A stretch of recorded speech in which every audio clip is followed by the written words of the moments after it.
Good morning, everybody. Thank you for attending and joining us this afternoon. I will kick things off in just a bit, but I would like to welcome Alachua County Commissioner Anna Prizia to just say some welcoming remarks. And thank you.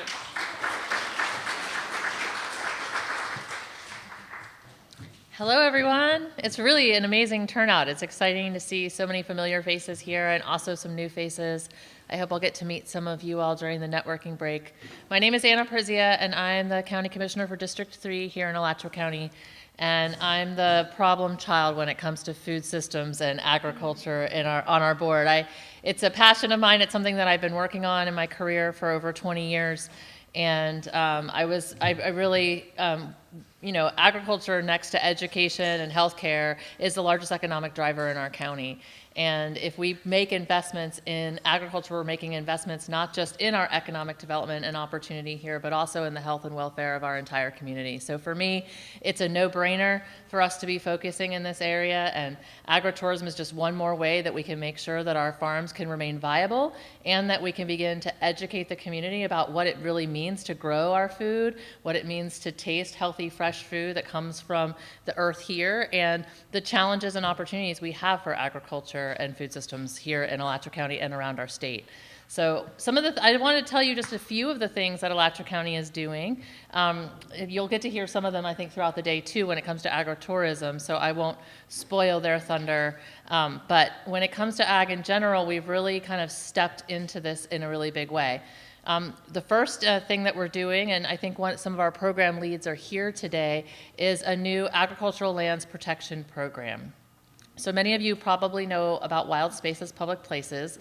It is a surtax that you all voted for as Alachua County residents that provides a 1 cent, essentially, penny that goes into a fund for us to be able to do infrastructure across our county.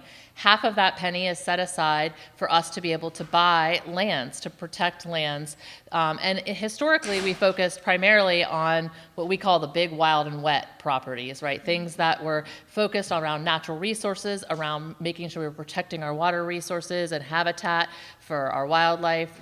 And what we realized is that while we were doing that, our farmers were the front line between our natural resources and development. And many times it was those high and dry farms, not the big wet and wild places, that were getting developed as quickly as possible and ultimately contributing to contamination of our aquifer, since oftentimes those are the lands where the water can seep right down to our aquifer quickly.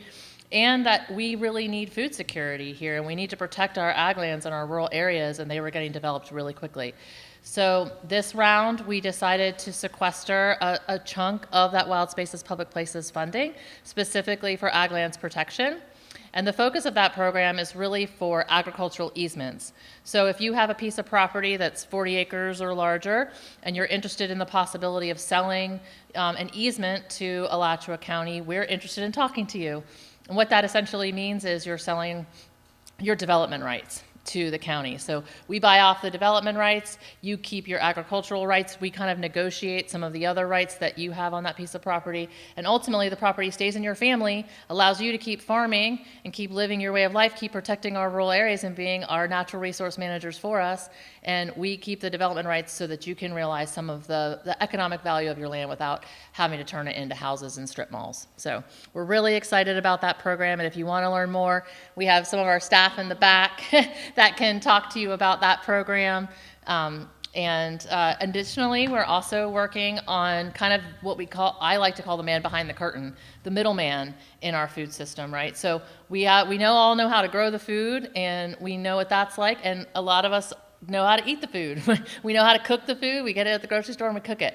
But oftentimes we don't actually see the food that's grown right here in Alachua County in our grocery stores, or and even it's hard at our farmers markets for people to get to them because they're only certain days of the week, right? So what if we actually had a food hub? What if we actually had an aggregator and a distributor and a processor right here in Alachua County that was helping our small and mid-sized farms to be able to get that food into our grocery stores, into our school lunch program, into the University of Florida's dining halls, into our hospital meals, right? then not only would our farmers be able to realize more of that economic value and keep those dollars here, but we also would be eating healthier, more nutritious food in our institutions. So we're working on a program to look at how we might build, or at least initiate what we call a food hub, which is essentially that idea of aggregation, distribution, and processing for local food. And we have a consultant and Bailey here, Bailey McClellan, who's working on that project right now along with several community partners. And so if you're interested in that or having more conversations about it, please talk to them or talk to me about that a little bit more. And then we've also been doing a lot of work for our small farms. We want to see our small farms be able to meet new markets. So we actually have a small farms grants program running for 2 years. And we've awarded, I want to say over, do you know how many total? It's like over 50 grants to small farmers at about $5,000 or so it was up to $5,000 they could ask for. And so many of our small farms have received that grant, and it was an opportunity for them to increase their production areas or buy a piece of equipment they might have needed to increase value adding or be able to meet new markets. So we were really excited to be able to introduce that program and hopefully keep that program going. And last but not least, of course, we have the Alachua County Farmers Market, and we're in conversations with that farmers market and with all of our farmers markets. You may have taken a survey about the food hub. Soon a survey is going to be coming out about farmers markets so that we can hear more about what our farmers markets needs are, how we might be able to make strategic investments to support our farmers markets so that they can be as robust and vital as they could possibly be, and perhaps how they might tie into that food hub project that I talked about a little bit earlier. So really taking kind of a holistic approach to how we look at food from the field all the way to the plate, and love to hear your ideas. It's definitely going to be a rising tide brings up all ships, right? We're going to need everybody in this conversation to make this happen. And we're really excited that today we're talking about agritourism, because I think it's a really unique way that farms can be at that intersection between agriculture and people, and really helping people not just have fun and enjoy themselves and for the farmers to make money, but really help people begin to understand agriculture in a new way. And as we continue to urbanize and our populations get more and more distant from the way their food is grown, I think the issue of agritourism and people getting on farms and learning about agriculture becomes more important than ever. So thank you so much for taking the time to be here today and to learn with us and to share your ideas with us.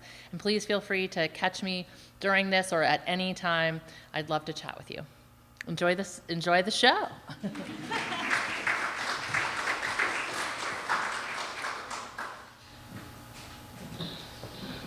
Thank you, Commissioner Prizia. I've been told I need to stay in the corner by the microphone, but I just wanted to take a moment to introduce myself. My name is Bailey McClellan, and I am so proud and thankful for the opportunity to serve Alachua County as a food systems and agriculture coordinator. I am, the opportunity to bring like-minded individuals together for events like this is in the name of agriculture, I think, is what it's all about, and blending now tourism, economic development, and agriculture is why we're in the room all together this afternoon. I also come from an agricultural background, primarily in equine and livestock. There's actually a picture of my horse and I, Marshall, several years back with the Florida Cracker Cattle Association, 60 miles across the state of Florida. We pushed 500 head of cattle. And then some of you, if you're out there looking to plan and what does it take to further your agricultural venture into agritourism, I'm in the same boat with you.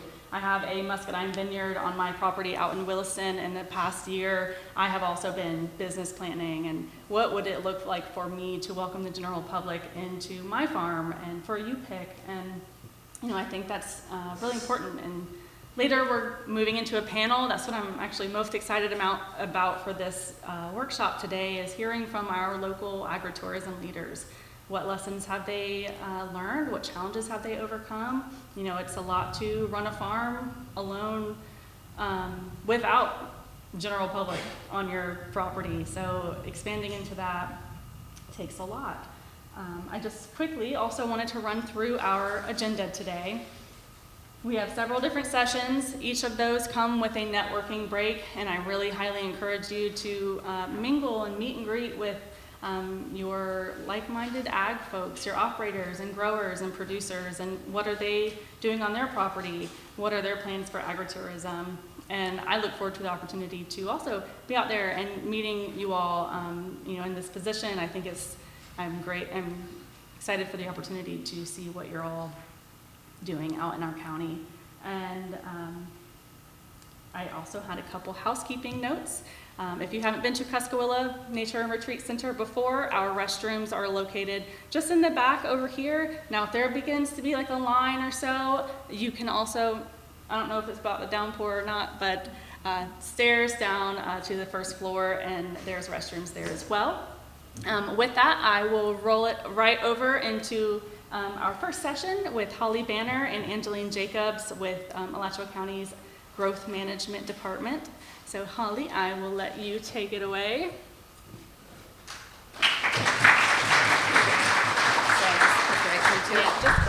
Okay, great.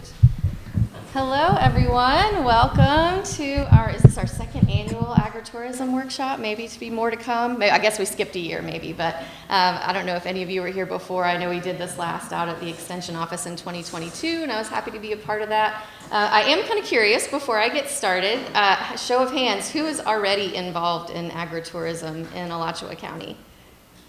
Okay, and who is looking to learn more about starting that at your own property that has not yet? Okay, great. So a good mix, but a lot more new folks than seasoned. That ought to make for some good networking. That's so exciting. So again, I'm Holly Banner. I am the zoning administrator for Alachua County. And I would say generally, a lot of what happens in the agricultural community doesn't really come to us, because a lot of the things that farms do, because they're not considered development, don't really require permits and zoning approvals and things like that. So there are a lot of things that can be done at farms that don't come to us, and so we don't have a lot of involvement with you all on a day-to-day basis for the general farming activities that you have on your properties. But then there is a little bit different umbrella of regulation that applies to agritourism. So I appreciate Bailey letting us get this out of the way first so we don't put you to sleep at the end of the afternoon. We'll try to keep this quick so you guys can get into the fun stuff about how to actually do it. But we just want to make sure, our job here in growth management is really to help support the activities that are happening in our farming community. We know that the impacts of local agriculture are very important to our community, and so we want to support that, but at the same time make sure that everyone is also, being a good neighbor and making sure that the activities that they're choosing to host on their property are not creating a problem, for your neighbors, for traffic on the roads, noise, things like that. And so just to give you a little bit of a timeline from a regulatory perspective, Alachua County has been trying to support and promote agritourism for quite some time now. And just as Commissioner Prizia said, she was one of the front runners. I remember back in 2009 when we had one of our last major updates to our comprehensive plan. That was really where urban agriculture was starting to kind of gain some traction and be talked about in the local community. Local food, how do we support it, how do we promote it? And so a lot of our focus at that time, in the kind of 2009 to 2011 timeframe, from a regulatory perspective, was focusing on promoting local food for economic benefits, health benefits, things like that. So if you're not familiar with comprehensive plan, if I say comprehensive plan, what that means, that's sort of our overarching long-range plan that we have for the community, and all local governments are required to do that in Florida. And then every 7 years, we are supposed to evaluate that plan and then provide for any updates. So there's a large community engagement process. And so that's what we did initially in 2011 when we first started including the concept of agritourism in our rules at that time. And it's so cool to see. I mean, it really is long-range planning. Here we are all these years later, and we see some of these things that Commissioner Prizzi is talking about that are actually happening on the ground now, which is very cool to see. So we'll see what comes from this. We're in the midst, actually, just a little plug. We are doing another one of those updates right now. So just from a general planning perspective, as a resident of Alachua County, if you're interested in being part of that, we have we had our first kickoff meeting with the board a week or two ago. And so there is a website that we're going to be promoting on our growth management page. If you go to Alachua County Growth Management, it's not there just yet. But within the next week or so, I hope we'll have that. It's going to have a survey on it where you can just talk about different planning issues that you're interested in your community. So I'll let that go, but that's just a little sidebar. So 2011, we had that update, brought in agritourism.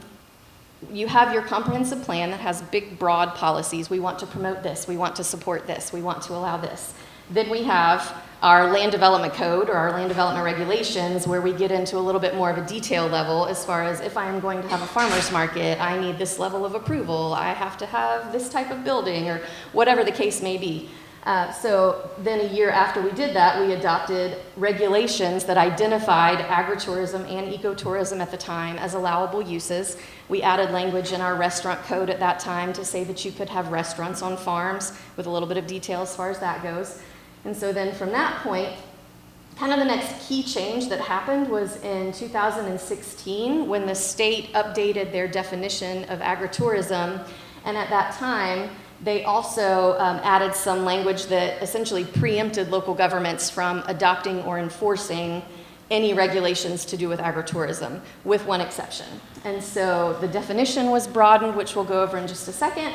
And then they added this language that did still retain the ability for local governments to regulate what they call substantial off-site impacts. And so Angeline here in a little bit is going to be sharing about that with you. We never really, for the last several years, we just kind of left what we had in the code. We didn't touch it. We were preempted from really doing much with it. And so we had not gone through that evaluation of how we would possibly regulate substantial off-site impacts, but we're doing that now. So we're in the midst of that process. We've got some code that we're working on. Angeline will share that with you, one of my coworkers here, in just a few minutes.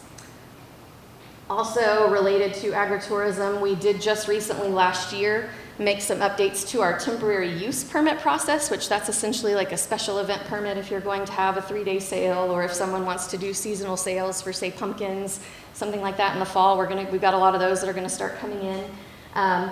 We exempted in that language agritourism activities. And so if it is a farm that's a functioning farm and they want to have a corn maze, that's not something that would require a permit. Or if they wanted to do pumpkin sales or a fall festival or something like that. Those kinds of things, if they are on a bona fide working commercial farm, they're not required to then get a permit from growth management as a special event. So we added that language, and then right now, just like I said, we are currently undergoing some regulations that we want to talk to you all about.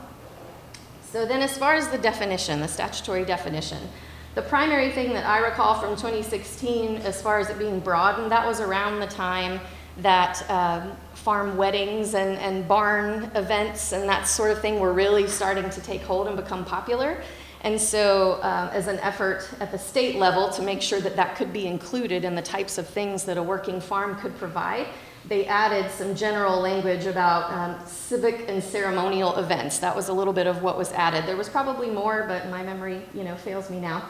But I remember that being a big part of it because that was establishing a framework where it was acceptable to have things like weddings or community organizations come and host an event at your farm venue. And that, as we know, is still very, very popular. And you guys will talk about that more, I'm sure, later with your panel. But again, like I said earlier, one of the key things that we focus on from a regulatory standpoint in the county is that, two things.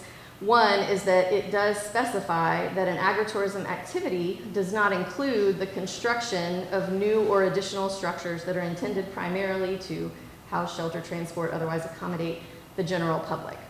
And so all of these things are allowed. You have an existing farm, you just want to add some of these things that you pick, or you want to teach a class, all of that is hunky-dory. It's under the agritourism definition. But one of the ways that we kind of draw the line as an example is, okay, now I want to have another venue that is just a building where I'm going to have the public coming and going. I'm going to set up a store for me to sell my products that I'm growing. If that building is only for the agritourism activity for the public, then that building does require a building permit. It requires compliance with the fire code. There are regulatory requirements that you do have to meet where you would not necessarily in an existing structure that you're using for your farm, but the public may also visit from time to time.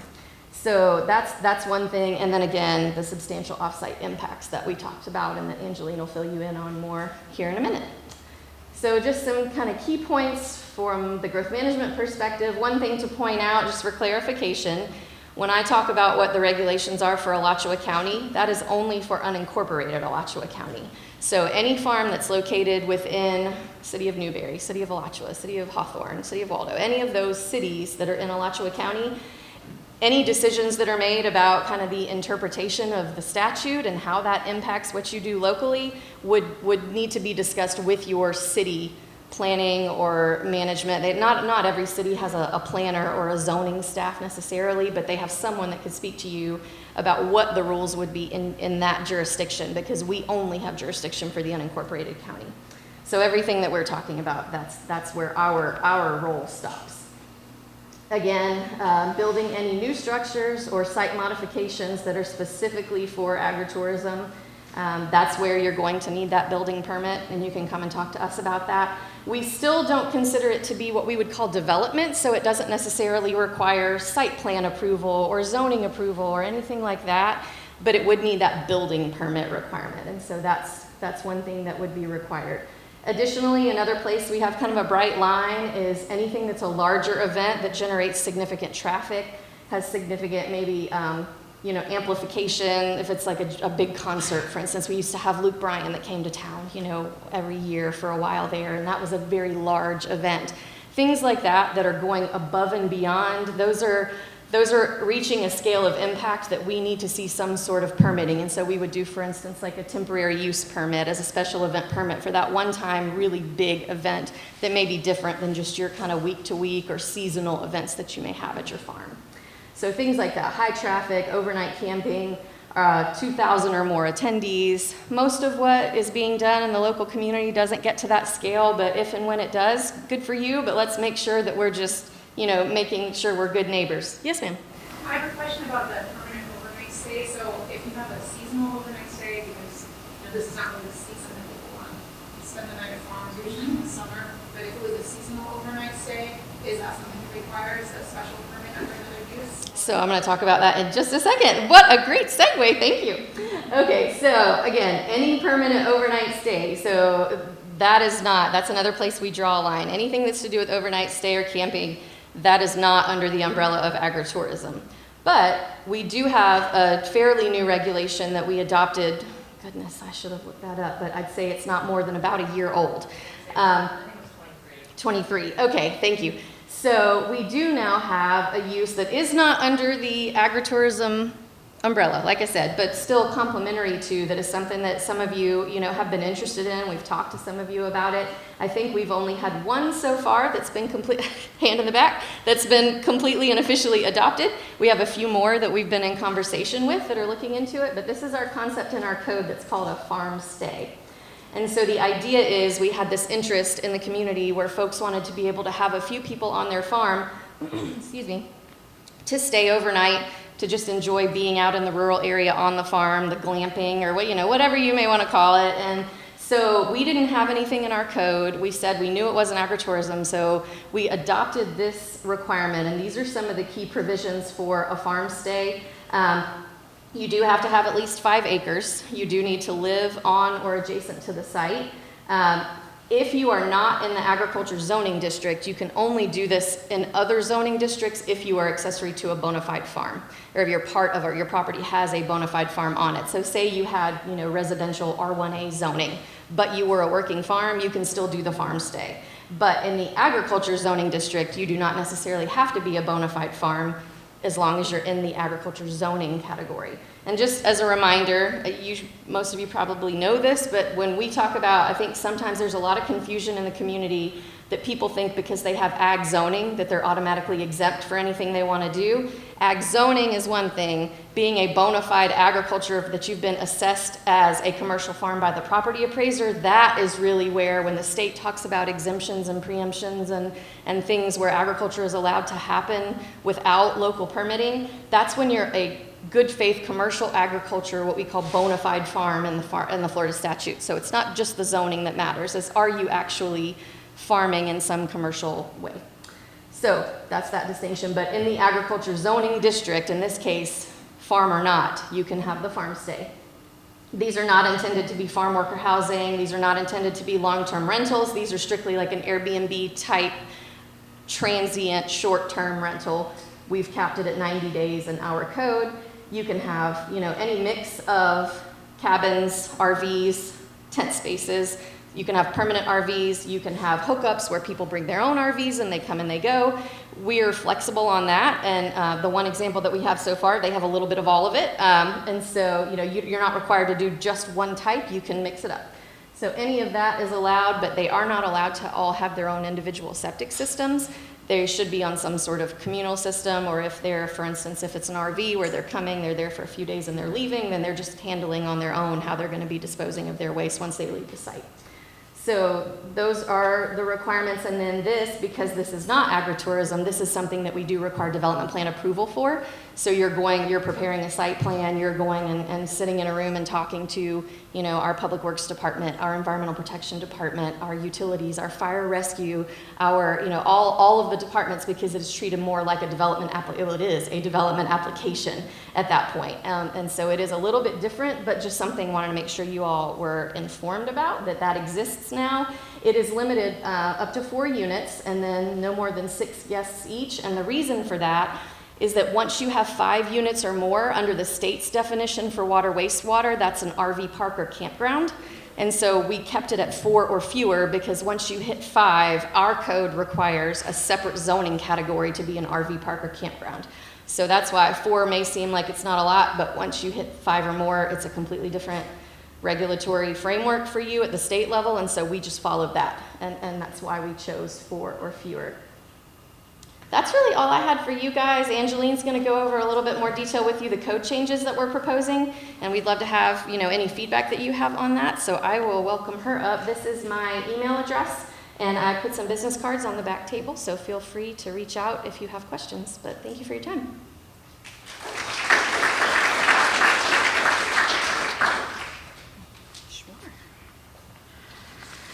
All right. Good afternoon, everyone. My name is Angeline Jacobs. I am a planner in our growth management department, and I have been shepherding this agritourism code through the Board of County Commissioners, at our Rural Concerns Advisory Committee, and now here at the Agritourism Workshop, which I think is an incredible opportunity for us to get feedback from all of you here that are interested in agritourism operations. So, the agritourism code update started back in April of this year, and the board approved the advertising of it, and since then, that's when I've been shopping it around. So what I wanted to talk to you about is the proposed changes that Holly was mentioning, that the code, the state statute does not identify what a substantial offsite impact is. And so they're allowing local government to concern themselves with what that means. And so our community has, through those discussions that I've had, made some clear points to us, and so this is what we're proposing. In that code that we had established back in 2012, before the preemption of the state, we did have a requirement for direct access from a public road. However, we've had some resident input, and we've decided that as we were reviewing it, we needed to strike that because it does limit the opportunities for agritourism operations. However, I will point out that if traffic is substantial and you have this incredibly growing opportunity there, that if you're over 50 peak hour trips during the commuting hours, there may need to be some study on those impacts and possibly some modifications. So I'm just going to explain, that's kind of technical term, but what that really means is that if you have 50 cars going out of your or into your farm during every hour during the 7 to 9 a.m. or from the 4 to 7 p.m. time frames, that's when it becomes what we consider a substantial offsite impact. There might be more going on that road, people slowing down from a 55 to turn into something. We may need to consider some improvements to that roadway. We don't know until we get to that situation, but that's something that we've created as a potential line. Additionally, parking is something that we consider could be a potential substantial impact if somebody is driving and parking not on the farm that you own, but maybe they're parking on the side of the driveway or in the right-of-way that is public. And so we are asking that the regulations state that you have to have adequate space on your property. That doesn't mean that you can't ask for overflow with your neighbors. If you have an event, that's something that you can consider and work through, but we just ask that it doesn't impact the public safety.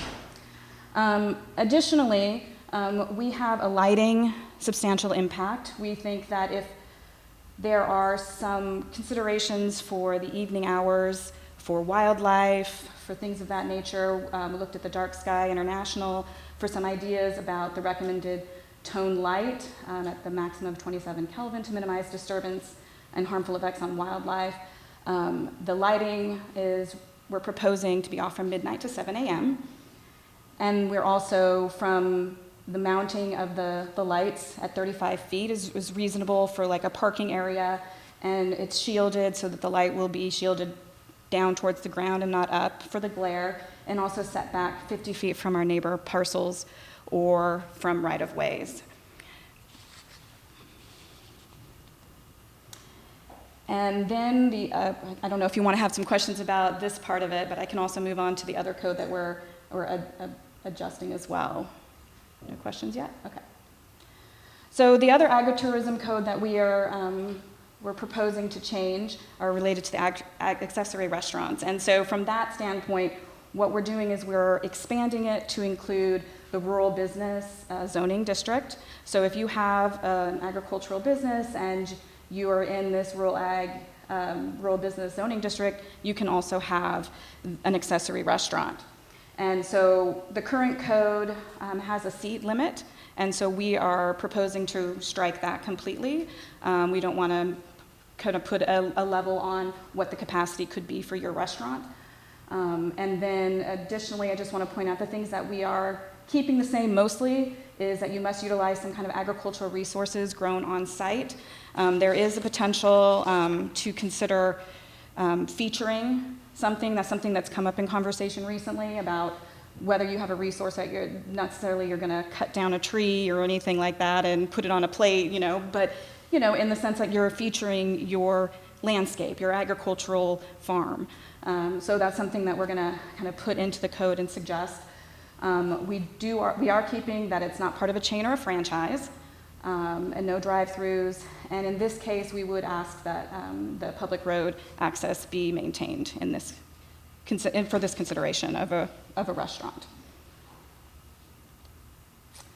So the next step in these proposed ordinance changes is we're hoping to bring it back in front of the Board of County Commissioners September 23rd. This would be for an adoption hearing. It's already had its request to advertise, its first hearing, and so the next time we go in front of the board, it will be for adoption. So this would be the opportunity for you to give us more input, if you agree, disagree, what you think might really improve, what you consider a substantial offsite impact from these types of operations.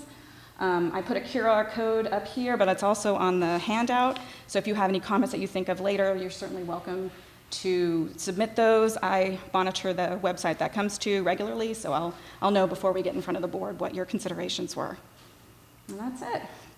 Take any questions if you have any. No? Oh.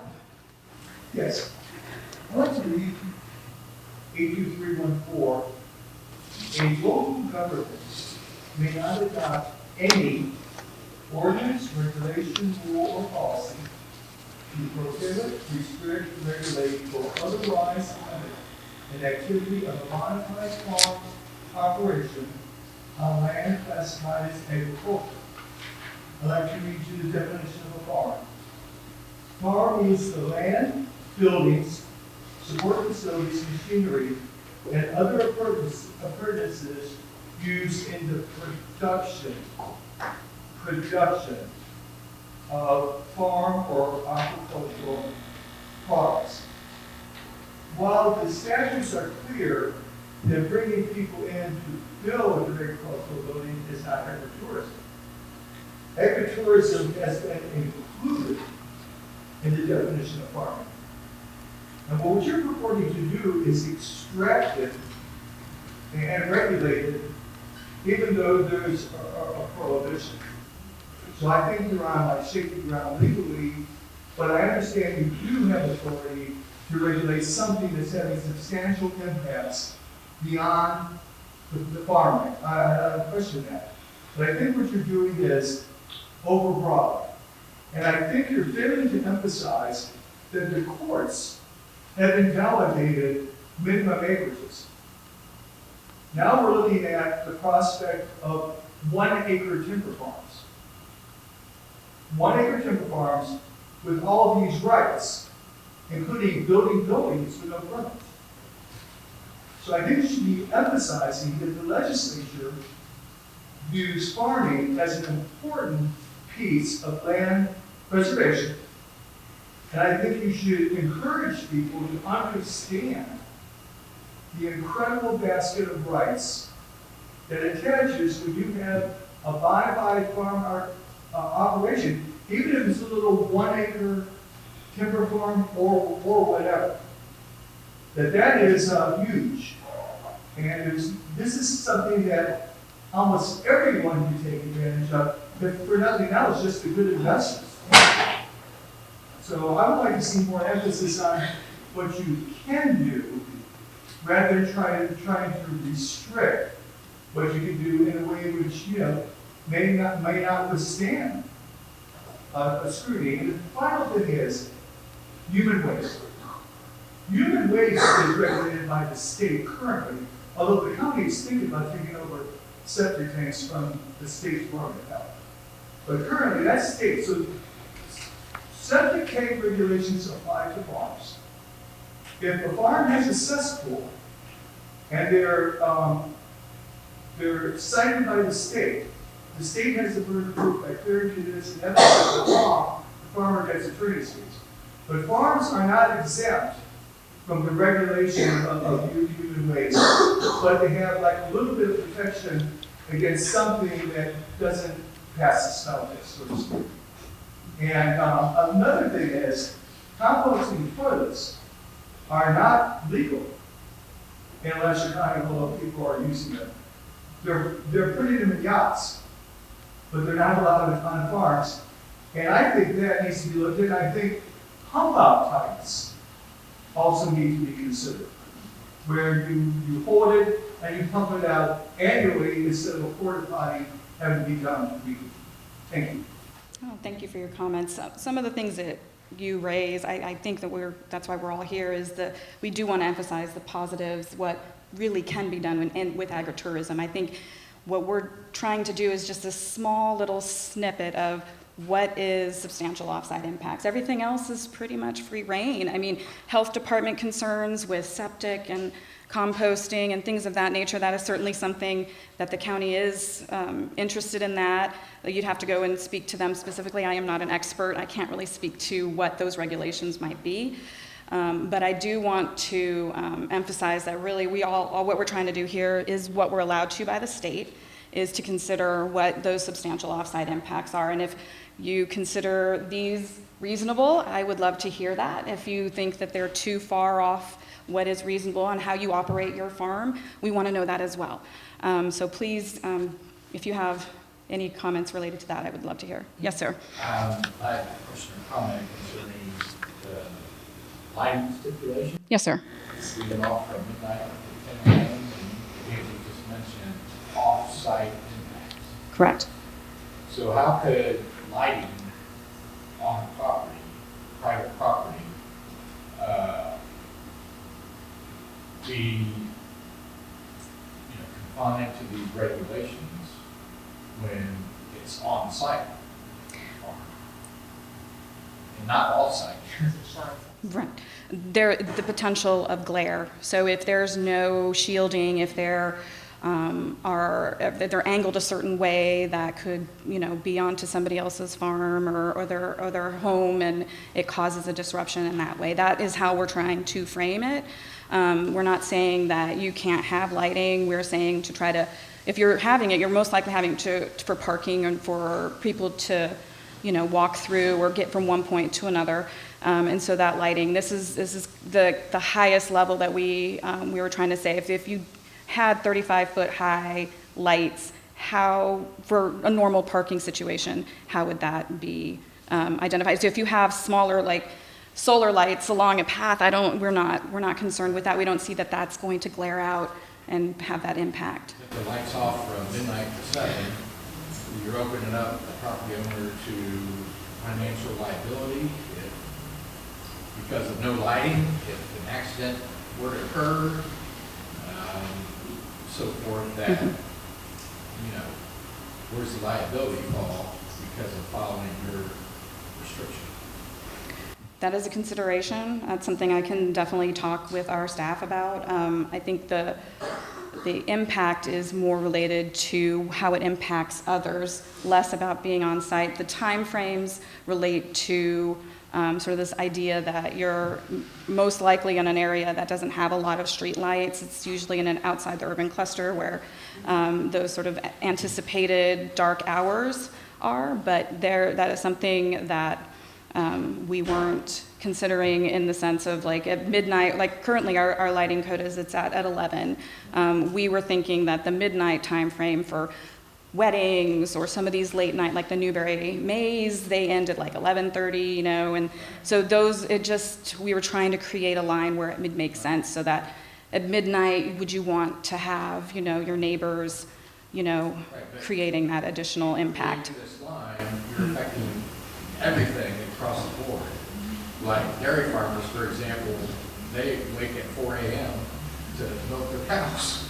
It's not for farming operations, it's for agritourism only. So if you're a bona fide farmer and you're milking your cows and you need light, this would not apply. Well, Thank you for that. that. Visitors coming to milk cows as part of, teaching them about milk production and so forth. Then it only applies to the off-site impacts. So those if you're like in your dairy barn, if you have lights on your dairy barn, that likely wouldn't be an off-site impact. It wouldn't be shining. That's why, again, going back to you mentioned the off-site impact, in the middle of woods, for example, the lights off from midnight to 7 a.m., there's no security lighting. I mean, when do most burglaries and stuff take place? People with bad intentions could say, oh, there's a property, all the lights are off, they have to be off at midnight, between midnight and 7 a.m. Let's go take a walk.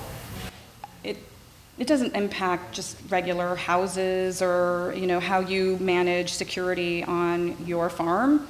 It just has to do with the agritourism aspect of it. Well, but if a farm becomes an agritourism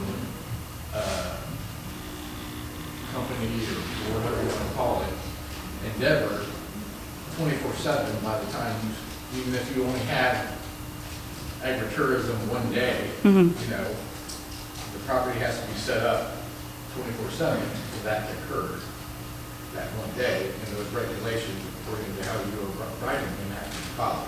Yeah, and I understand what point of view you have. I think that when we brought this to the Rural Concerns, there was a discussion from some members about a curfew and creating some understanding of like the wildlife or the bats or the bees and things like that. This is another opportunity for this kind of feedback because I wasn't able to get what you're saying is an important factor. I don't know if having the regulations for a curfew necessarily will benefit all types of farms, and that's something that we need to hear. Having the lighting, if you were to have it with those regulations of not higher than 35 feet, having it down lit, and recommending amber lighting, would that be an impact? Is it clearly just the curfew for you that it feel like that would impact? I would think curfew is probably a no-go for liability purposes for almost anything. Imagine having stargazing at a piece of property. Of course. You just mentioned bats. Astrotourism, right. Mm-hmm. Bats aren't necessarily coming out in the daylight hours. Correct. There's all kinds of impacts that, again, ecotourism Mm-hmm. opportunities that don't just follow a time frame. Right. No, I understand that, and I appreciate that point of view. Was there any other comments that we can take, or should we move on? And I can hang out and we can talk more and you can give me more feedback.